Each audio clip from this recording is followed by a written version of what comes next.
Hello and welcome back to my channel. Today I am really excited to be doing the beginning of the year book tag. I believe this started with Larry originally, and I actually went to her video and I got the questions. So we're going to go through and we're going to answer the questions, and we're going to kind of see what we're going to be leaving in 2025 and what kind of things we're going to be taking into 2026 when it comes to everything book related. Before we get into it, the majority of people that actually watch my videos are not subscribed to me, so if you wouldn't mind pressing that subscribe button and the notification bell so you get notified every time I upload, it would honestly mean the world. Let's get into it. So we have 18 questions to go through, and I'm gonna try not to yap too much, but we'll start with the first one, which is: how many books are you planning on reading in 2025? My reading over the past couple of years has varied quite significantly. I think I started reading again as an adult properly in 2022, and obviously 2023 was the first full year that I had from January to December of tracking my reading in Goodreads. So in 2023 I actually read 190 books, but that was only 57,000 pages read. I then went into 2024 with 194 books read, and I read 70,000 pages, so quite significantly more than the year before. But then so far this year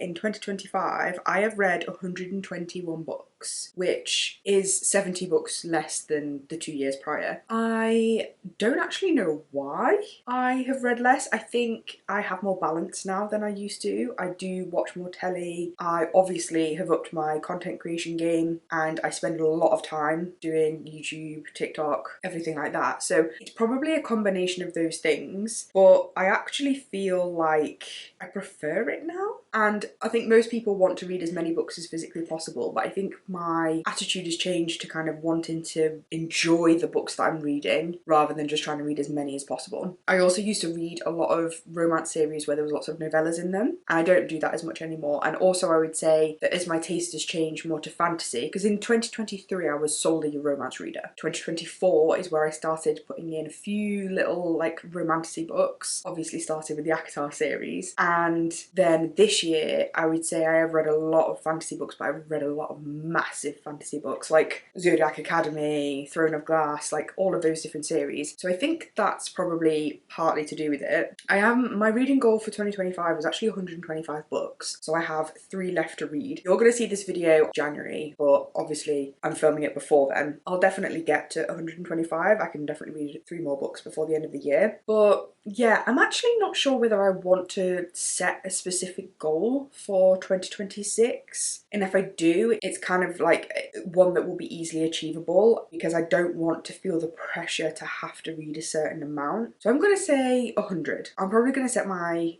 reading goal as 100 books in the year of 2026, but my goal is more to read books that I really love, if that makes sense. So number 2 is a book you're likely to reread this year. Right, I know exactly what book this is going to be. I know exactly what book it's going to be. I am not a rereader. I don't really like rereading books because I have so many on my TBR that if I was to reread a book, in my mind I'd be like, you need to read a book that's on your TBR because you need to get them down. But my aim for 2026 is to get my TBR to a point where I can then read what I want to read. And if that's a reread, it doesn't really matter. If it's a random book that I find on the internet, or you know, whatever it may be, I can just pick it up and read it whenever I want to. But the one book that I am going to reread in the year of 2026 is Twilight. On my Discord we have agreed that we're going to do a Twilight buddy read, and I think if I love it as much as I did when I was a teenager, I am going to buy the special editions because they are so pretty. So yeah, that is a book I'm definitely going to reread. Again, I can't even remember how old I was when I first read that. I think I was maybe like 16, 17 when I first read Twilight. So I'm so intrigued to see if I'm going to enjoy it as much as I did back then, and hopefully I do, because then I can buy some more pretty special editions. But yeah, that is a book I'm definitely going to reread this year. A priority read on your 2026 TBR. Okay, I know exactly what book this is. So my priority book is Crown Tide by Alex Astor. I am absolutely obsessed with the Lightlark series. I think it's so good. Sky Shade, which is the book previous to this, is just... it was just so good. 5 stars, insane, loved it. Alex leaves her books on the most like crazy cliffhangers where you're like, what? And then you have to wait ages for the next book to come out, and it just came out. I literally received this, I want to say like a few weeks ago. So yeah, this is a priority book for me on my TBR. I do have to read Grim and Oro first though. Wait, it's that way. I do have to read Grimm and Oro first though. This is definitely a priority for me and I'm so excited. And I'm also very excited to read her new book, which is Starside, in 2026. I have that on pre-order already and I'm so excited to get it because I've heard really good things already from Emmy. She's read it and I watched her reading vlog and yeah, I cannot wait to read that. Okay, so next we have an author you won't be reading more books from this year. Ooh. That's such a hard question. Can't think of like an author off the top of my head where I read their book and I've been like, absolutely not, it's a no from me. Do you know what? I would have said Kristen Hanna because I read The Great Alone for my book club and I really didn't enjoy that book. I thought maybe I just maybe wouldn't like her, like the genre of her books. But I read The Nightingale and it was so good that I can't say that that is true anymore. Let me see what I've read and what I didn't like because I can't actually think of anything off the top of my head. Oh, yeah. I've got one. Okay, I actually think I have a couple looking back. I very recently, not very recently, but I recently read If He Had Been With Me by Laura Nolan and I really didn't like the way that she'd written her book and it just felt so like I can't describe it other than like it felt very stop-starty because of the way that she'd written it. Like after everything that somebody said, it said like he said, she said, they said, this person said. And it was like something that I would have written in English like when I was a teenager being like, oh, hello, she said. How are you? He said. Like that's what it read like and I just really didn't like it. So I think if that's like her writing style, I just don't think I would ever read another Laura Nolan book. I actually had the second book to that and I saw it on Vinted, like both of them. I just don't think I'd read anything else from that author. The other thing as well is I'm not sure if I would ever read anything from Emily Rath. I tried to read Pucking Around, which is it the first book in the Jacksonville Rays series, which is like a spicy hockey romance. I listened to it on audiobook and I'm glad I listened to it instead of reading it because I feel like I was able to persevere longer when I'm audiobooking. I don't know why, I don't know if anybody else experiences that, but it just felt so long and unnecessary for the plot of the book and it was super spicy, which again I used to love super spicy books and I'm just not that bothered about really spicy books now. But I also just think that like one of the, I don't know, there was just an aspect of the plot that I didn't really like and I don't know, there was just something about it I didn't like and I think maybe it's just that her work is just not for me. I just think that, yeah, I think I've rated it 2.5 stars. I just don't think I'd read anything from her again. But yeah, definitely not Laura Nolan. But yeah, Emily Rath, probably not as well. And I know so many people love that series, so it's probably just a me issue. But yeah, I just don't think that we gel, you know? I just don't think we gel. Oh, this is a good one. So something new you want to read, new genres or tropes. So again, I mentioned I read The Nightingale and absolutely loved it. I think I want to start reading more historical fiction books or books that have a bit more of like a emotion behind it, like a thought-provoking kind of read rather than like a light-hearted romance read or yes, it uses your brain but it's fantasy kind of read, like something a bit more raw and real. Does that make sense? So yeah, I really enjoyed The Nightingale. I do have The Women by Kristen Hanna on my Kindle and I do also have Summer Island by Kristen Hanna as well. I've got no idea what those books are about, but yeah, obviously I didn't get on with The Great Alone, but I absolutely loved The Nightingale, so I'm definitely going to read those two books by Kristen Hanna. I also have a book called The Last Line by, is it Stephen Ronson, I want to say? I could be wrong. Which is like again another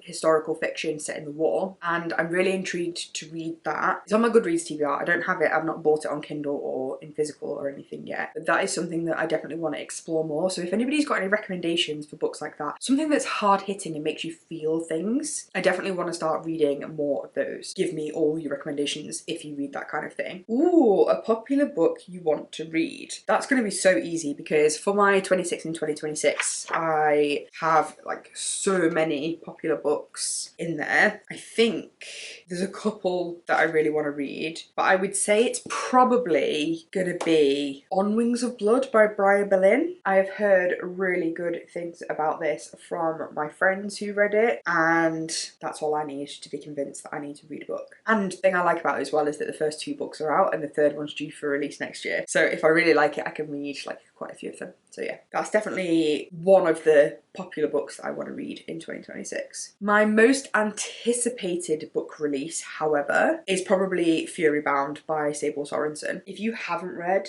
Bound by Sable Sorensen yet, you need to. It was so good. I absolutely loved it. Like absolutely obsessed, and I'm getting the Waterstones exclusive of Fury Bound so that it matches my copy of Bound. Oh my god, so good, and I'm hoping that book 2 lives up to book 1, because there's nothing worse than book 1 getting loads of hype than rushing to release book 2 and it not being as good. So I'm really hoping that it's going to be a decent one. I mean, there's so many book releases for next year that I'm excited about, but that I think is definitely my most anticipated one. A bookish goal for 2026. Now, this is difficult, and I was thinking about this because last year I set like a few goals. Like, there's a positive side to setting goals and there's also a negative side to setting goals. And the positive side is that you put out into the universe what you want to get back, and you like kind of work towards that. The negative side is that if things don't work out the way that you thought they would, it can make you feel really shit. And I kind of experienced that this year, because at the start of last year I got quite a lot of followers very quickly on TikTok, and I thought, wow, this is going really well, you know, we're going to keep growing, and then it just really slowed down throughout the year of 2025, and I took that really personally because obviously, I mean, ADHD, but also it's like when you are the face of it and you're putting your face out there and it's not going as well as you thought it would, you can kind of get knocked down by it. And so at the end of 2025, I obviously started this YouTube channel. I absolutely love it. I love it so much more than creating content for TikTok. And you know, I found something that I love and that I'm passionate about, but I don't want to make the same mistake that I made this time last year when I was doing one on TikTok and be like, I want this number of subscribers, I want to be able to do this and this and this. So I think creating goals that really motivate you is good, but making sure that they don't knock you down if you don't reach like a certain number or a certain expectation is really key. And I think this year has been the year that changed my mindset on things like that. So I think for me, my biggest goal, or my biggest like bookish goal for 2026 is to stay loving it and not do anything for anybody else. Don't get lost in the chaos that is, you know, the book space, and get overwhelmed and try and get sucked into feeling like I have to do certain things to be successful, and really just trying to be me. And that's difficult because as somebody that's kind of masked her entire life and, you know, very much a people pleaser and always wants to do things for everybody else, trying to actually find out who I am and what I enjoy and what I want to do can sometimes be difficult, because as much as I do that, I will always try and please other people. And so I think for me, again, this goes back to like the amount of books I want to read. I want to be so specific and try and be really mindful about what I'm reading and really enjoy what I'm doing. So if I put something out there, it's because I want to put it out there and because I enjoy it, and really finding the love for books and reading again, because I did lose it for a few, I would say maybe even more than a few months. I'd say maybe even 5 months, like in the middle of 2025. Like I really just lost my shine and lost my sparkle. And I really do think that YouTube has genuinely brought it back for me, because I actually genuinely love what I'm doing now. So I think for me, the goal is to keep up with that and to constantly make sure that I'm loving what I'm doing and loving what I'm reading and experimenting with what I'm reading and loving just everything about it. And that is my goal. My goal is just to be happy and to be successful in however that looks. If that is just me showing up and putting a video out every week, that's it. I've got no expectation for what I want to happen. I just want to enjoy doing it. I don't know if that even makes sense, or if that's a bit of like a cop out or a shit goal. That is genuinely kind of where I'm at, and I think we could all probably benefit from being a bit more intentional with reading and things now, because everything is just so oversaturated in the book space online, and just loving it. But then I do have one numerical goal, and that is my TBR. So I have such a, well, my physical TBR is nowhere near as big as it used to be, but my goal is to try and get down to 40 physical books at the end of 2026 if I can. And you guys have got to keep me accountable to this goal. Like, I need to get down to 40 books. I need to get it to a point where I don't feel stress having books, because I love a list. I love ticking things off. I love completing things. Like, I'm a massive, again, everything I say and do is just classic ADHD, honestly. This year has been so insightful getting my diagnosis, honestly. I need to get through them. I think I'm getting sick.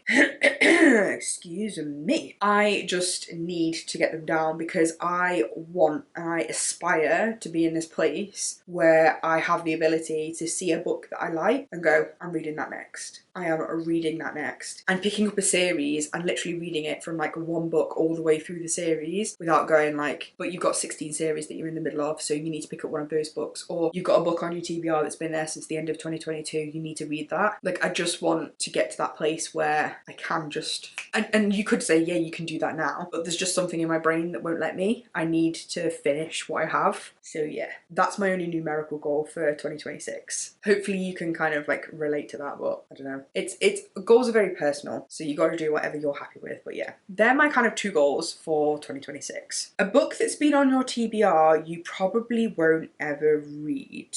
Ooh, okay, that is difficult. Let me get the TBR card. Not that you can see it, but we have a TBR card here. Honestly, there are not very many contenders because I did a few months ago go through my entire TBR and get rid of anything that I thought I wouldn't read. Now, obviously, I have many physical books on my TBR that are behind me, but they are my special editions, and I will say that I do aim to read every single fairy loot that I have on my shelves, or special edition if they're not fairy loot. So I was thinking more along the paperbacks. There are a couple of arcs that I picked up at the book party in the summer, which I'm not sure if I potentially will get to.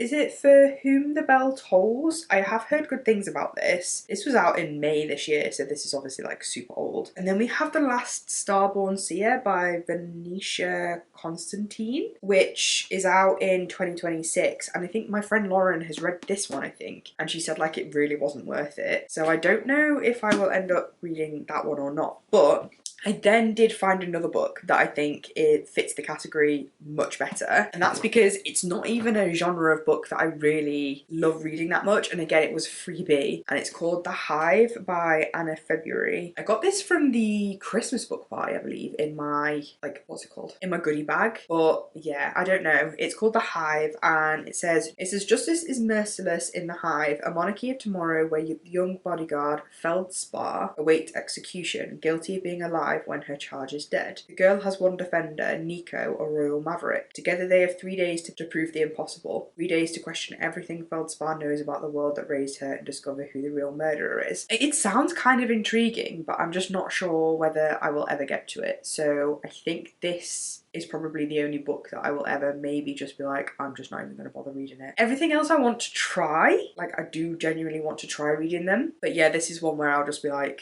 I just no, and I'll just give it to charity or something. So yeah, that one. Everything else I have been really good and try to be intentional about what I'm keeping so that I make sure that I read everything that I have. Oh, a series that you want to read this year. Right, I have so many, but I know exactly what I want to say because I've wanted to read the series for so long and I can see it. And that is, oh, if I can get it, the Once Upon a Broken Heart trilogy. I have heard such amazing things. I really liked Jax as a character in Caraval. I just haven't got around to reading this yet. So Once Upon a Broken Heart, The Ballad of Ever After, and A Curse for True Love. And they are lovely and short, so hopefully they won't take me very long to read as well. I would really like to read this series in 2026. I also really want to read, I've got a couple of series, like full series. I actually put 2 books on my 26 and 2026, and that's This Woven Kingdom by Tahira Mafi and The Crescent City by Sarah J Maas. They're 2 series I've had for the longest time that I really want to get to as well. I think the Once Upon a Broken Heart is the only actual completed series so far. Or This Woven Kingdom might be if Every Spiral of Fate is the last book, but I actually don't know that yet. So either way, Once Upon a Broken Heart. Next question is your auto by authors going into 2025. Ooh, okay, that's an interesting one. Auto by authors, I would say I have more romance auto by authors than I do fantasy at this point. I would say Liz Tom Ford is absolutely always going to be an auto by author. Elle Kennedy, I think, will also always be an auto by author. Also Rebecca Yarros. Rebecca Yarros. So I will get any of her romances, and also if she does any more fantasies after Fourth Wing, so I would probably say she's an auto-buy author. I think A.G. Harris, who's an amazing indie author, she's definitely an auto-buy author for me. I really enjoyed her romances when I read them, and then I beta read her first fantasy novel in November, and honestly it was incredible. So if she carries on making books like that, she is definitely on that list. What else do we have? Oh, Alex Astor. How could I forget Alex Astor? Yes, auto-buy author. Her romance book, I did read that this year and I wasn't as keen on it, but her fantasy series, yes, definitely. Who else do we have? I'm hoping Kristen Hanna will become one once I've read more of her books, but yes. Who do we have?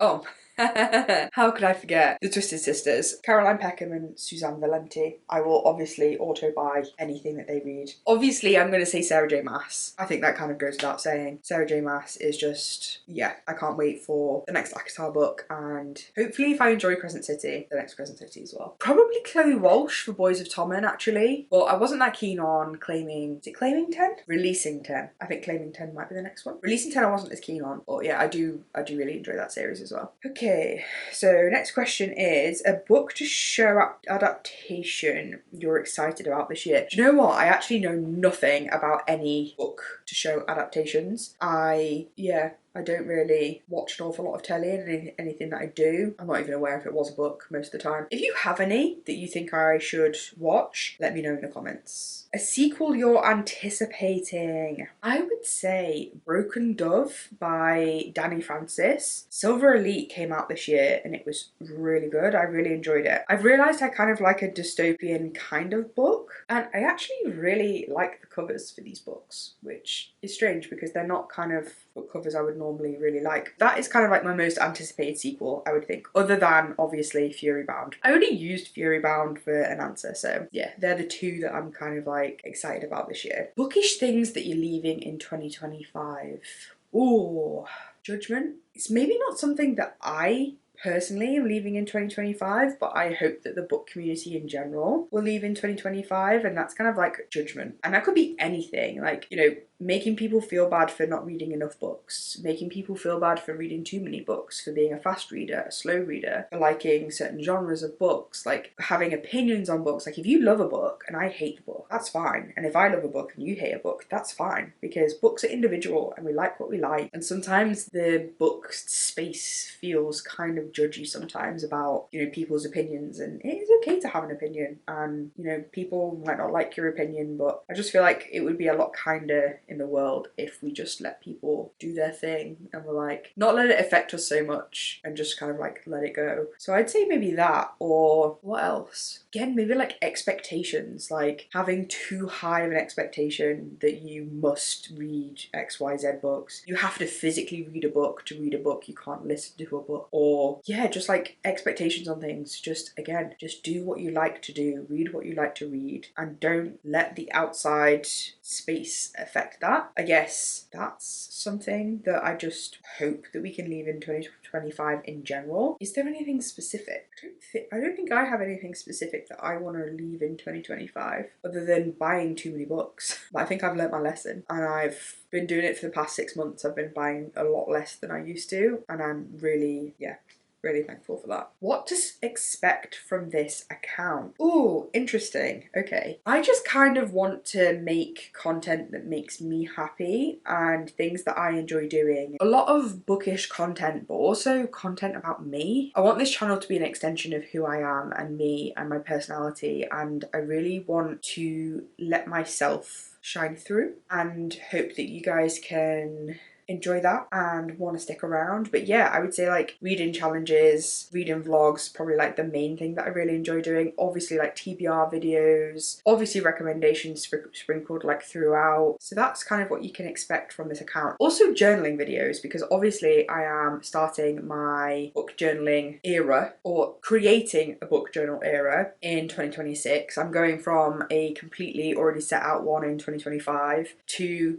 a mixture of both, having one that's kind kind of set up for me already, but then having like a bonus journal that I do like my challenges and things in. And so I'm going to be creating a lot more like journaling content because I want to set that up every month and kind of, you know, update you guys as to where I'm at. I've also obviously got my romance TBR challenge, the lovies, which I'm really excited about. And yeah, just getting to that point where my channel is just an extension of me and you guys love it and want to be a part of that community, and my Patreon book club, doing exclusive reading vlogs with you guys. I just want it to be an extension of who I am, and hopefully you guys will love that. Fingers crossed. If not, that's okay. You know, you can't be everybody's cup of tea. At least some of you will enjoy it. Ooh.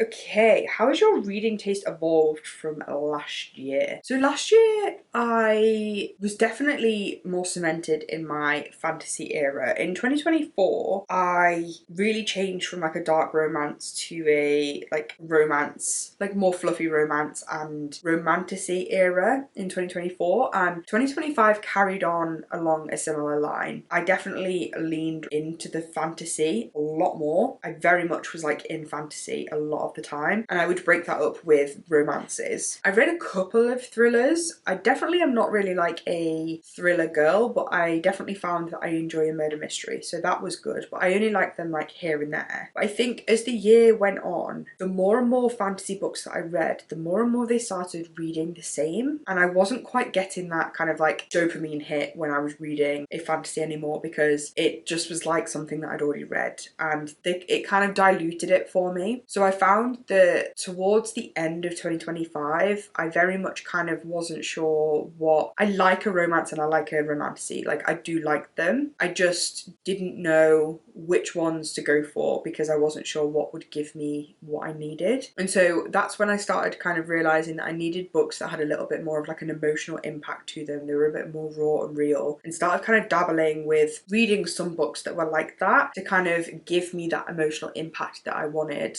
and then break that up with the romantasies and the romances. So yeah, I would say 2025 was definitely a year that cemented my love of romance and romantasy and fantasy and things like that. But I definitely introduced new things like dark academia, the kind of more historical fiction or lit fix, maybe not lit fix, but like general fiction. And I definitely want to kind of continue that into 2026. I definitely want to try and find the balance of books and try and find some really good fantasies that absolutely grip me and make me feel absolutely obsessed with them. Like the way I see it is like I'm yet to kind of find a book other than Kingdoms of Silent Sorrows by A.G. Harris that makes me feel the way I felt when I first read the ACOTAR series. I just can't explain the feeling that I had. I haven't really been able to find that feeling again other than like in a few fantasy books. So yeah, that's kind of how my reading taste changed, and I think it was just kind of like the oversaturation of books and kind of like how I want to tackle that in 2026 as well. So if you kind of can relate to that, let me know, because sometimes I'm like, is it like a me problem? Do I not really like enjoy some of these books as much as I used to, or is it just that